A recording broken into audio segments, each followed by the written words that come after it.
Bonjour YouTube, j'espère que vous allez bien. Bienvenue dans cette nouvelle vidéo. Aujourd'hui on ralentit le rythme, c'est la fin de l'année et ce que je vous propose c'est qu'on discute ensemble de cette année 2025 qui est la 5e année en tant que directrice artistique en freelance. J'ai un peu envie de me mettre dans un mood automne-hiver là, de faire un gâteau, de pourquoi pas faire une activité manuelle, donc de la peinture ou de la linogravure. Je sais pas encore. Alors installez-vous confortablement, prenez un petit thé, un petit café. Et on va parler de mes projets clients de cette année. On va parler aussi de croissance sur les réseaux sociaux. On va parler aussi de chiffre d'affaires et de revenus. Et aussi des objectifs pour l'année à venir. L'idée de cette vidéo, c'est vraiment comme si j'étais avec un copain ou une copine et qu'on discutait de notre année. Donc n'hésitez pas à échanger aussi dans les commentaires, à dire comment vous, votre année, ça s'est passé. Évidemment, sans comparaison et avec toute bienveillance. On a chacun des objectifs personnels qui sont pas les mêmes que les autres. On vit dans des villes différentes et puis là, cette année 2025, c'était compliqué, je crois, pour tout le monde. L'idée, c'est que chacun fasse un petit bilan de son activité, de voir les côtés négatifs, mais surtout de voir les côtés positifs, de voir ce qu'on a accompli cette année, ce dont on est fier. Et évidemment, c'est pas la course à la productivité, c'est pas celui qui en aura fait le plus qui est le meilleur. Enfin bon, bref, tout blablabla, vous avez compris. Je vous souhaite une bonne vidéo. Oui, mon chat. Bon, ah, vous me voyez pas. Ok, on se retrouve dans la cuisine. Je vais faire un petit banana bread. Regarde la team YouTube. Regarde comme t'as grandi, mon bébé. Oh, j'adore, tu demandes trop d'attention, hein. Ah bah oui. Super, puis tu vas foutre des poils partout. Je disais donc qu'on va faire un banana bread. Et puis je vais vous parler de mes projets un peu en même temps. Projet de l'année. Du chocolat dessert, poudre d'amande.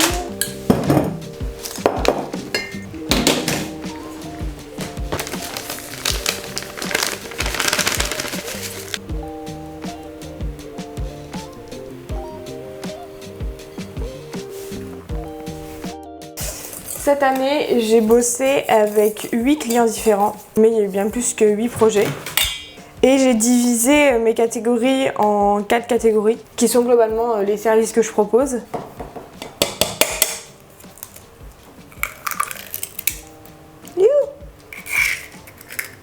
Identité visuelle, création de contenu pour de la communication digitale, donc pour tout ce qui est réseaux sociaux, motion design, donc tout ce qui est vidéo animée, mais aussi je fais un peu de web design. On va commencer par parler de communication digitale. J'ai travaillé avec un client qui est nouveau cette année, qui m'a apporté pas mal de contrats, de projets pour faire de la communication, de la publicité sur les réseaux sociaux. Donc ça pouvait être des contenus en motion design, donc de l'animation ou du montage vidéo, mais aussi des contenus un peu plus statiques, donc des publications sur les réseaux sociaux, sur Instagram notamment. Et avec eux, je crois que j'ai fait un truc comme 5 projets et j'ai bossé majoritairement pour de la communication digitale pour Reverso. J'ai aussi bossé sur des contenus pour LinkedIn, pour une entreprise avec qui je travaille depuis le début de la création de mon entreprise. Donc merci à eux pour leur confiance. Et j'ai aussi travaillé pour une autre campagne de communication sur LinkedIn pour l'ANFR. Et cette vidéo est assez ambitieuse parce que ça veut dire qu'il faut que je fasse 2 choses en même temps et c'est pas forcément dans mes compétences. 50 g de beurre. Donc ouais, pas mal de projets de communication digitale. Franchement, ça change un peu. J'en faisais déjà avant, mais plus dans les prestations d'identité visuelle et où en fait il y a besoin aussi de créer de la communication digitale. Mais juste bosser sur des publications pour les réseaux, ça j'avais pas encore fait pour de la publicité. Mais j'aime bien ce genre de projet, c'est pas mal de mise en page, de hiérarchisation d'informations. Et puis il n'y a pas trop à chercher d'identité visuelle parce qu'en fait les marques ont déjà leur identité visuelle, donc il y a juste à appliquer les chartes graphiques. C'est de la création pure et dure. Non, franchement je trouve que c'était assez sympa comme genre de projet. Ça va mon petit curieux?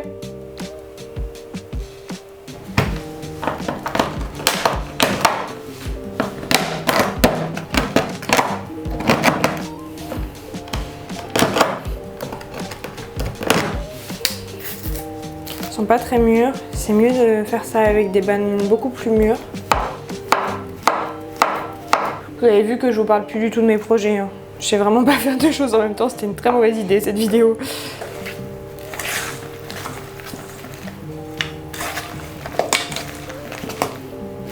Petit strat pour que les papiers cuisson ils tiennent bien dans votre moule. Je sais plus où j'ai vu ça.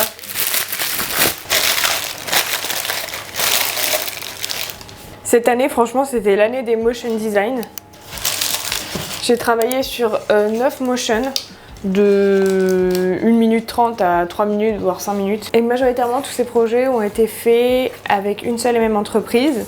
Je suis un peu leur référente motion designer dans l'équipe.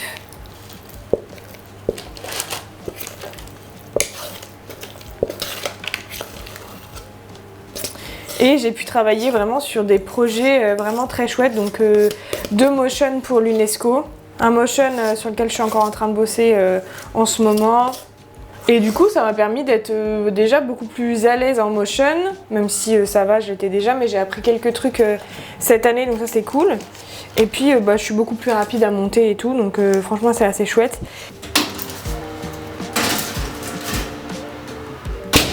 Le gâteau est au four, c'est parfait. Donc je vous parlais de motion design, de mes projets en motion design. D'ailleurs, il y en a encore 2 sur lesquels je suis en train de bosser actuellement, donc l'année n'est pas terminée. Donc les projets sur lesquels j'ai bossé, c'est majoritairement pour des institutions, pour de la communication externe, mais aussi interne à l'entreprise. Et j'ai aussi travaillé pour un client indépendant, que je vous ai déjà montré en fait dans la dernière vidéo, pour la création d'un générique pour une émission de voiture. Et ça franchement c'était trop cool comme projet parce que j'en avais jamais fait. Je connaissais un peu les codes de l'habillage télé mais j'en avais jamais vraiment créé. Et j'ai bossé majoritairement sur des motions pour les génériques et pour l'animation du logo en début de chaque émission. Enfin, je vais pas vous détailler tous les projets, je pense que je vous mettrai des images un peu à l'écran et puis pour les plus curieux, vous pouvez aller voir mon portfolio en ligne. Donc ouais, pas mal de communication digitale, pas mal de motion design et en vrai quand même pas mal d'identité visuelle cette année et c'est vraiment ce que je préfère dans mon métier, d'accompagner les gens pour créer l'identité visuelle de leur projet, que ça corresponde au positionnement de la marque, etc. D'ailleurs que ce soit une refonte d'identité visuelle ou juste la création et l'accompagnement d'une identité visuelle pour un projet. Les deux me plaisent beaucoup et j'en ai quand même fait pas mal cette année et en plus de ça, pas via des agences de communication. Donc tous ces clients sont venus vers moi via les réseaux sociaux majoritairement. Donc vraiment hyper gratifiant, c'est trop cool.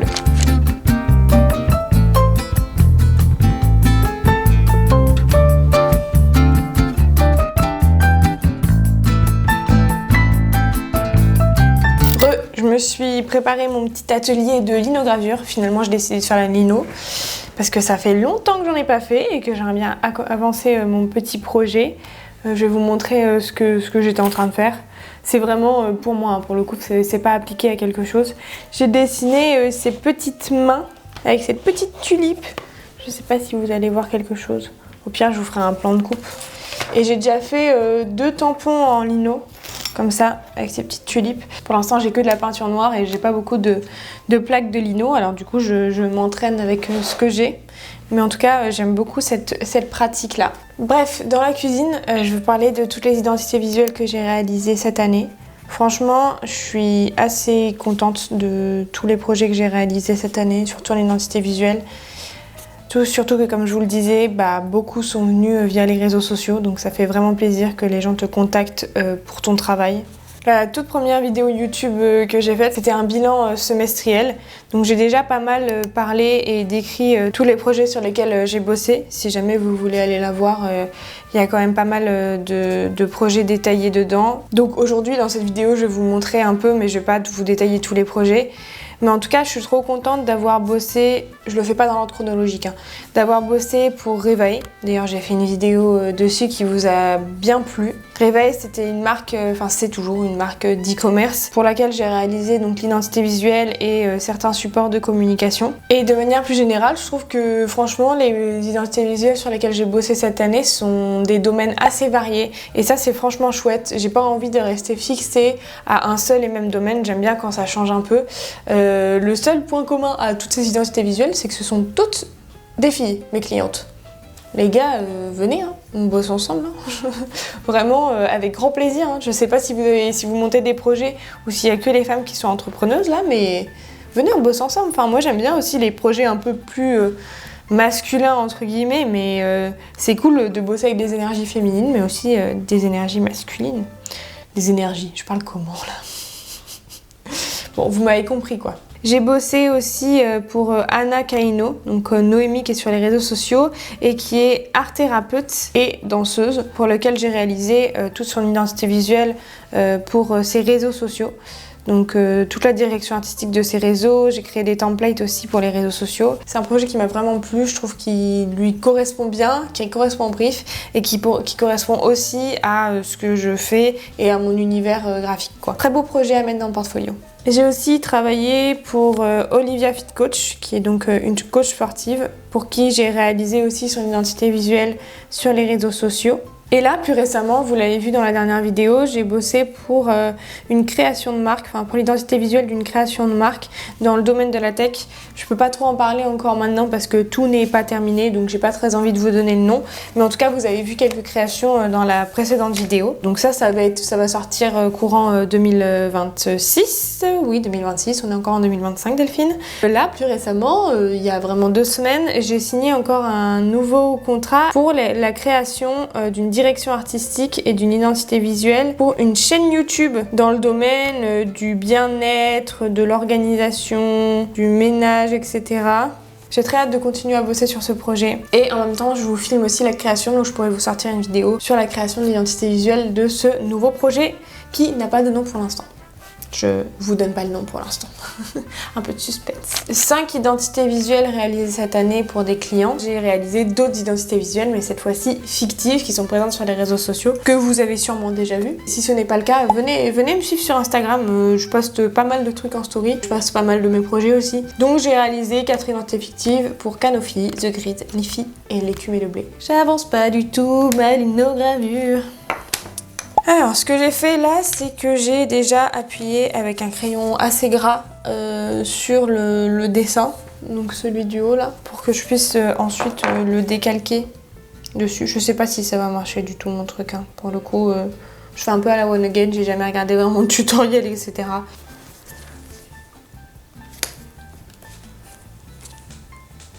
Mais pas du tout. Comment je fais alors? Allez les copains, je vais le refaire à la main, hein.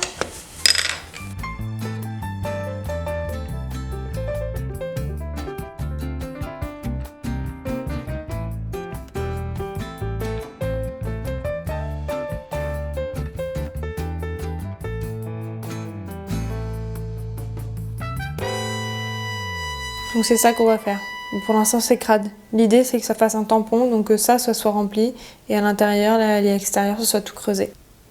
La dernière catégorie c'est du web design et il s'avère que pour le projet pour lequel je suis en train de bosser en ce moment, qui est donc le projet tech, je vais aussi décliner leur identité visuelle, donc qu'on va créer tout l'UX du site internet. Donc ça c'est un projet qui est encore en cours, qui va sûrement déborder, c'est même sûr, sur 2026. Et un autre projet web design, c'était le site internet pour Olivia Fit Coach, pour qui j'ai réalisé non seulement le web design, mais aussi la mise en ligne du site directement. Franchement, assez bonne année, toujours plein de projets chouettes, que ce soit en motion, en identité visuelle ou en communication digitale. C'est bien, c'est des projets qui sont variés, tant en termes de format, mais aussi en termes de domaine d'application. Donc je suis assez contente. Bon, alors j'ai bien avancé, j'ai fait les petits détails avec le petit embout et maintenant je vais un peu dégrossir le tout avec le plus grand embout. Ok, bon, on a parlé de tous les projets. Maintenant, on va passer à la partie freelance, le studio en général. Et on va parler notamment de la communication sur les réseaux sociaux parce que cette année, j'ai été beaucoup plus active que les autres années précédentes. Alors, la croissance n'est pas folle sur les réseaux sociaux, même si en vrai, elle est là. Elle est pas folle, mais elle est là. Mais pour le coup, c'était vraiment pas ce pourquoi je partageais beaucoup plus sur les réseaux sociaux. Mais vous n'allez rien entendre, j'ai pas mon micro. Je suis vraiment pas très professionnelle, hein. Excusez-moi, je disais donc, ce n'est pas vraiment la raison pour laquelle je partageais sur les réseaux sociaux. Je veux dire, avoir plus d'abonnés, etc. C'était pas la raison principale. Déjà, le but principal, c'était moi de me challenger un peu, de sortir de ma zone de confort, de créer des concepts, des projets fictifs qui me ressemblent dans mon portfolio, mais surtout apprendre à mieux communiquer sur les réseaux sociaux. Parce que mine de rien, ça fait aussi partie de mon travail. L'autre raison, c'était aussi forcément, si je communique sur mes services, globalement, l'idée, c'est de trouver beaucoup plus de clients, de montrer mon travail et de me faire contacter par des personnes qui ne me connaissent pas. Et franchement, ça a très bien réussi. Dès le 2e mois de communication sur Instagram notamment, j'ai eu 2 projets qui venaient des réseaux sociaux. Bon, il s'avère que pour l'instant sur les réseaux sociaux, surtout sur Instagram, je suis pas hyper régulière.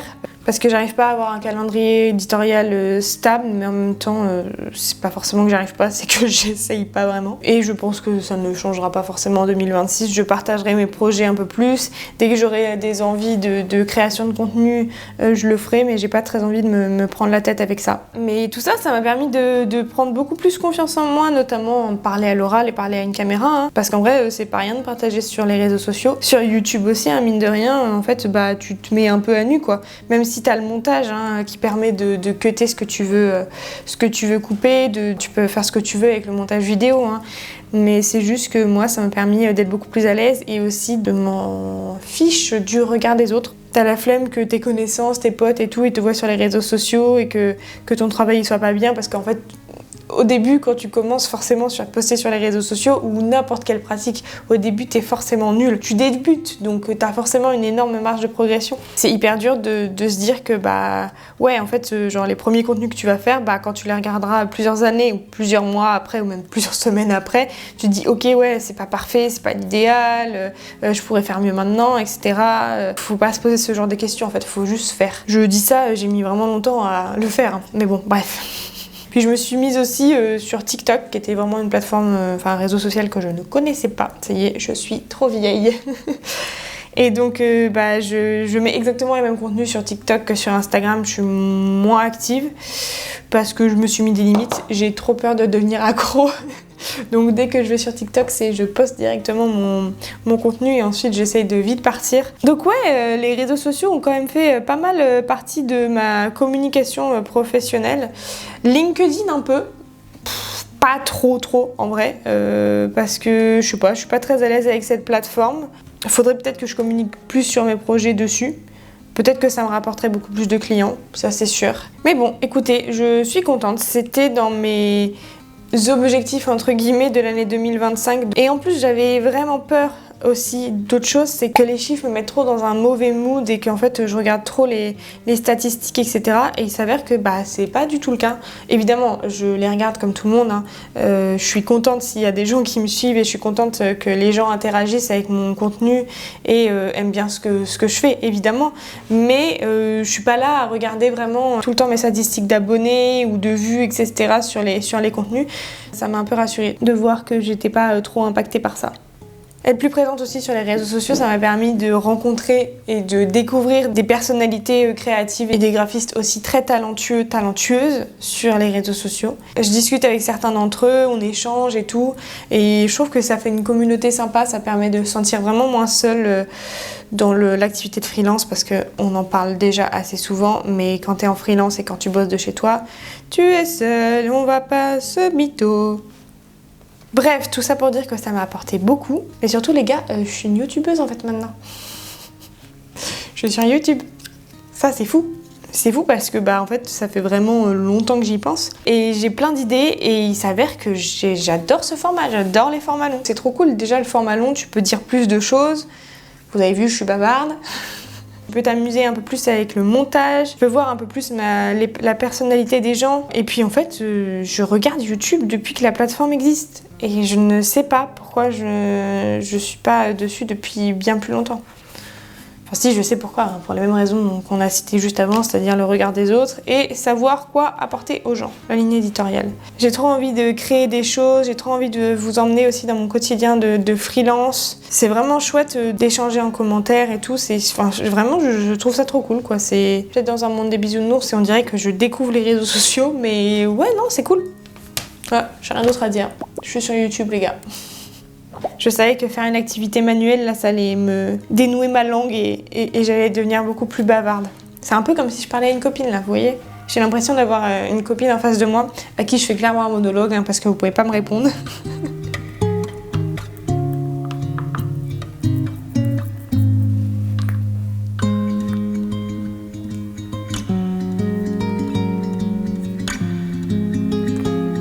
C'est vrai que j'achète soit des petits bouts de bois, soit que je trouve un autre système pour coller, pour vraiment faire comme des tampons.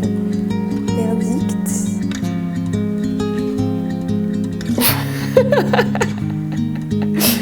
C'est pas terrible, non? Je sais pas, je trouve que la tige elle est trop fine. Et en fait, j'aurais dû le dessiner dans l'autre sens. Non, je pense qu'il faut que je creuse un peu plus ici, qu'on voit un peu plus la structure de la main. Non, en vrai, c'est pas mal, c'est pas mal. Je pense que la tulipe, faut un peu plus que je la creuse. Bon, là, toutes les parties noires, faut que je les creuse un peu plus. Mais dans l'idée, ça va, c'est pas mal.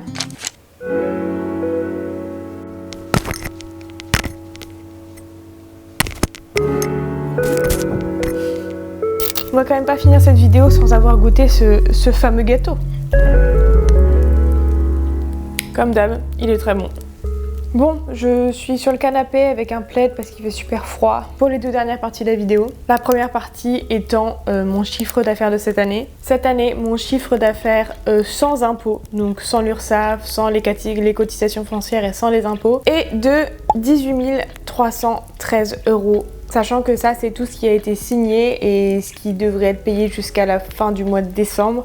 Mais je pense que ce sera pas le cas, donc ça va se déplacer sur début 2026. Ce qui nous fait un total lissé sur l'année par mois de 1526 €, qui est un petit peu plus d'un SMIC, je crois bien. C'est pas énorme, mais vu mon début d'année compliqué, je trouve que c'est pas si mal finalement. Il y a un truc aussi, c'est qu'on a tendance à penser que plus les années avancent, plus on pense que en fait ça va toujours augmenter, ça va toujours crescendo, mais en fait c'est pas le cas. Il y a des années où ça redescend, ça remonte, ça descend, ça remonte.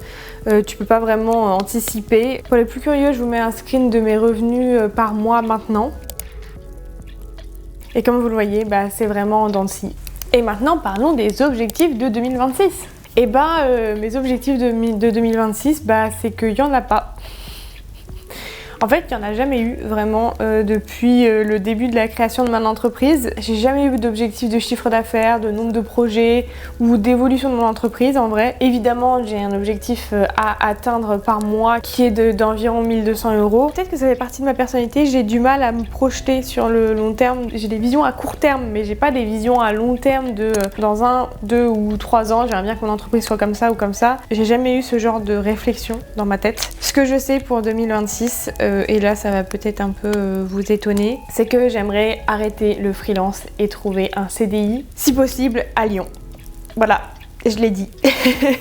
Mon idéal de vie, vraiment mon idéal de vie, ce serait d'avoir un travail à mi-temps ou 3 jours par semaine dans une entreprise en tant que graphiste ou directrice artistique et d'avoir 2 jours par semaine où je peux travailler sur des projets en freelance. Parce que au bout de 5 ans à travailler chez moi, certes j'ai fait des rencontres, certes des fois je vais travailler dans des cafés etc, mais c'est assez dur de bosser seule et de pas avoir de collègues, de pas sortir de chez moi le matin, revenir le soir etc, de pas avoir une routine claire et précise. Faut savoir aussi que chez moi j'ai pas de pièce dédiée à mon travail, donc j'ai pas de bureau fermé. Du coup bref, c'est tous ces petits trucs là qui rendent en fait la vie de freelance un peu compliquée. J'ai rencontré des freelances, je bosse avec eux etc, mais je vais pas à un coworking. Je travaille aussi beaucoup avec des entreprises, donc j'ai des collègues qui sont très sympathiques etc. Et le travail en équipe me manque aussi beaucoup. Mais je vous dis ça, j'ai ces remises en question tous les 3 mois. 3 jours en agence mon idéal et 2 jours de freelance parce que en vrai il y a quand même beaucoup d'avantages dans le freelance. Pas la liberté, hein, les gars, quand on vous dit la liberté, le freelance, tout ça, non, non, non, non, non. Le freelance, c'est pas la liberté, pas du tout. Même si tu peux, on dit que tu peux organiser ton emploi du temps comme tu veux, oui, mais en vrai, non. Voilà. Et ouais, ce que j'aime bien, moi, dans mon travail de freelance, c'est vraiment d'accompagner. Mais ça le serait aussi dans une agence, mais c'est différent parce qu'en fait, j'adore accompagner les créateurs qui montent leur boîte ou les gens qui ont besoin de refondre d'identité visuelle. C'est ce qui m'anime le plus, travailler en équipe pour vraiment monter un projet. Je pense que me mettre un objectif et ne pas l'atteindre, ça sera plus dur pour moi qu'autre chose, sachant que j'arrive à me motiver autrement en fait. En général, quand j'ai une idée, mais ça c'est quand même un défaut plus qu'autre chose, c'est que je suis tellement impatiente que mon idée, faut qu'elle soit réalisée maintenant tout de suite. Mais enfin les copains, moi je suis bien sur mon canapé à vous raconter ma vie, à vous faire des petits bilans de l'année comme ça. En plus là vous êtes loin pour éteindre la caméra, c'est compliqué. Mais je pense qu'il est temps de terminer cette vidéo ici. Si jamais vous aviez des objectifs cette année, j'espère qu'ils sont accomplis. Et si c'est pas le cas, que vous êtes fiers de vous quand même pour cette année 2025. Moi je suis très contente d'avoir passé un bout de ma journée avec vous. C'était chill, j'ai fait des activités manuelles, j'ai réfléchi un peu sur mon année, je me suis projetée un peu pour l'année d'après. Finalement je crois que c'est un peu le mood des fins d'année de manière générale pour tout le monde. Donc je suis contente de ralentir un peu et je vous souhaite de bien vous reposer et d'être d'attaque pour le début de l'année 2026. Salut!